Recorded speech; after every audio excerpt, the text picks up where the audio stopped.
de la date du référendum a quand même mobilisé une bonne partie de cet entretien. Vous le savez, on considère aujourd'hui qu'il n'y a pas de raison objective à reculer encore la date de sortie de l'accord de Nouméa, alors que cette date a été convenue et que la crise sanitaire est en cours de maîtrise. On l'a dit à plusieurs reprises. Et donc nous avons évoqué avec le ministre notamment la sécurisation sanitaire, mais aussi humaine, de ce vote du 12 décembre, qui est un fait démocratique très important pour les Calédoniens, qui doit libérer leur horizon et qui doit se tenir.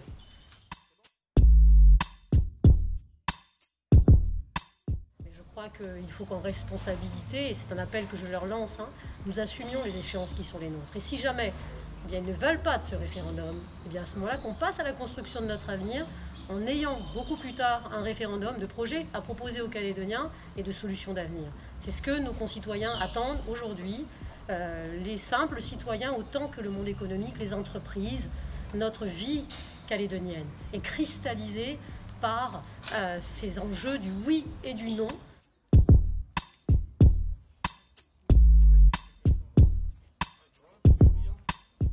Aujourd'hui, on est venu essentiellement pour expliquer et motiver notre demande de report.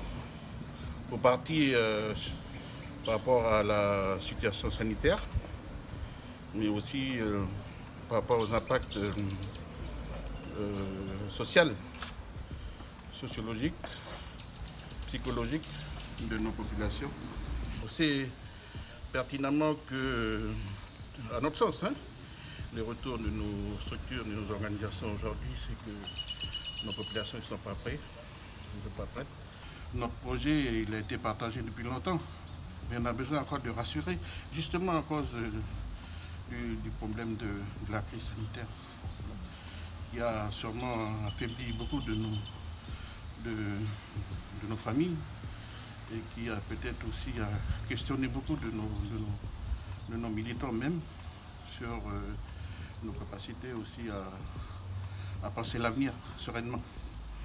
Voilà. On a tout à perdre. Que tu sois porteur du oui, porteur du non, on a tout à perdre. À vouloir organiser à tout prix cette consultation le 12.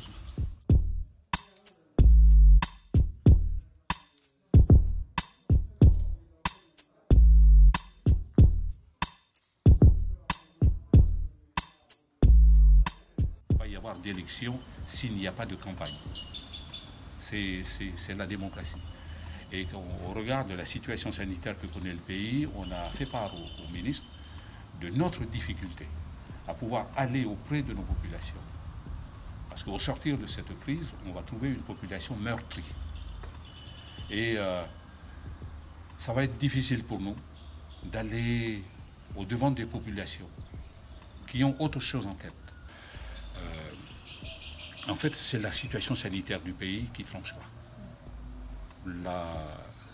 Le ministre dit qu'il entend bien. Et si la situation ne s'améliore pas, l'État prendra sa décision.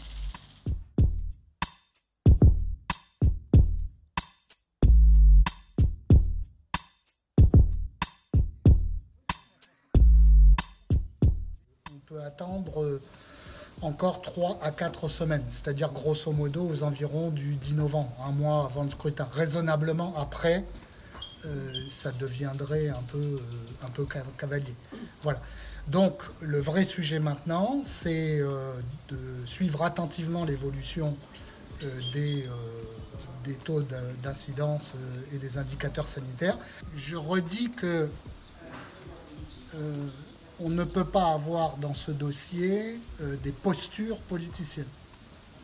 Si, d'ici un mois, nous avons des indicateurs sanitaires qui permettent aux Calédoniens de reprendre une vie normale en toute sécurité, alors on doit tenir le référendum.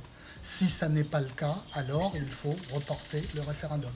C'est aussi simple que ça, et il n'y a pas de place là-dedans pour des postures politiciennes. Ça me semble malvenu. Si les indicateurs, d'ici un mois, sont satisfaisants, on peut aussi imaginer, et on a fait des propositions dans ce sens, imaginer des dispositifs particuliers pour booster la participation au référendum. Je pense à des heures d'ouverture des bureaux de vote plus élargies, je pense à la possibilité d'élargir le nombre de procurations.